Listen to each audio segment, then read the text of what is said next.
Assalamualaikum warahmatullahi wabarakatuh.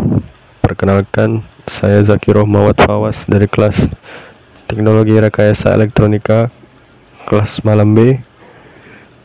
Di sini saya akan menjelaskan tentang flowchart dan juga menjelaskan beberapa contoh flowchart. Flowchart atau diagram alir adalah diagram visual yang membantu menggambarkan urutan suatu proses atau alur kerja untuk mempermudah proses pengambilan keputusan. Menggunakan simbol-simbol yang ditetapkan, flowchart bisa membantu mendeskripsikan urutan langkah untuk mencapai hasil yang optimal. Di sini saya akan menjelaskan flowchart tentang proses cuci pada mesin cuci. Langkah pertama pada flowchart tentang proses cuci pada mesin cuci, yang pertama biasa pada flowchart adalah menggunakan simbol terminator yang seperti persegi panjang tapi lonjong. Nah, simbol ini memiliki arti awal atau akhir konsep. Kemudian kita masuk ke simbol kedua yang berbentuk jajar genjang. Nah, jajar genjang ini memiliki arti input atau output. Nah, di sini karena proses cuci pada mesin cuci, tentunya kita akan menginput baju kotor, air, dan deterjen. Kemudian ada simbol yang ketiga yaitu persegi panjang yang memiliki arti sebuah proses. Nah, kita akan menghidupkan mesin cuci. Kemudian kita atur timer sesuai kebutuhan. Nah, ini juga sebuah proses atau suatu kegiatan. Kemudian kita input lagi dan di sini juga ada output, yaitu menguras air cucian. Lalu kita mengisi air bersih kembali untuk melakukan pembilasan. Kemudian atur timer lagi untuk melakukan pembilasan dengan simbol yang persegi panjang. Kemudian ada output dan input lagi. Outputnya keluarkan baju dari tabung cuci. Inputnya masukkan baju yang sudah dikeluarkan tadi ke tabung pengering.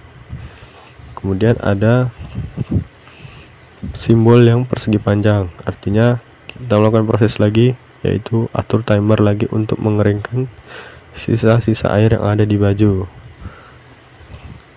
Nah, step terakhir yaitu keluarkan baju ketika timer sudah berhenti dan baju siap dijemur. Artinya di sini ada output, yaitu baju yang telah kering. Terakhir ada bentuk atau simbol yang sama seperti di awal tadi. Berikutnya kita masuk flowchart yang kedua, yaitu flowchart tentang proses boarding ketika naik pesawat. Seperti flowchart sebelumnya, diawali dengan simbol mulai. Kemudian ada simbol persegi panjang yang mengartikan proses. Di sini berisi calon penumpang segera datang ke bandara beberapa jam sebelum keberangkatan. Ya, ini adalah sebuah proses agar penumpang tidak mengalami keterlambatan. Kemudian yang ketiga, penumpang masuk di pintu yang telah diatur oleh bandara keberangkatan, sama seperti bentuk sebelumnya, yaitu persegi panjang. Selanjutnya, calon penumpang wajib menunjukkan berkas kelengkapan perjalanan seperti tiket penerbangan dan identitas diri. Di sini simbolnya berbentuk jajar genjang, yang artinya ada input dan output. Ya, inputnya yaitu calon penumpang wajib menunjukkan berkas-berkas tadi. Kemudian langkah selanjutnya, calon penumpang menuju ke meja pemeriksaan kedua. Nah, ini masuk sebagai proses.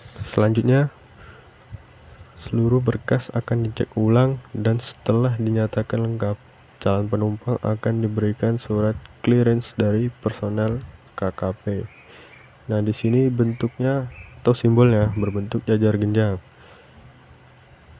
Input dan outputnya yaitu tadi berkas-berkas tadi yang dicek ulang. Outputnya penumpang akan diberikan surat clearance. Langkah selanjutnya yaitu menuju counter check-in untuk mendapatkan boarding pass. Selanjutnya akan dicek lagi oleh personel aviation security. Juga suatu proses, meskipun ya ada check-in lagi atau penjemputan lagi, tapi ini juga termasuk proses. Langkah yang terakhir, penumpang dapat menuju ke boarding lounge untuk menunggu jadwal keberangkatan. Di sini ya proses menunggu sebelum keberangkatan tiba atau dilaksanakan. Dan terakhir selesai. Ya, baiklah, sekian dari saya penjelasan dari dua flowchart yang saya jelaskan. Apabila ada kesalahan dan kekurangan, mohon dimaafkan. Assalamualaikum warahmatullahi wabarakatuh.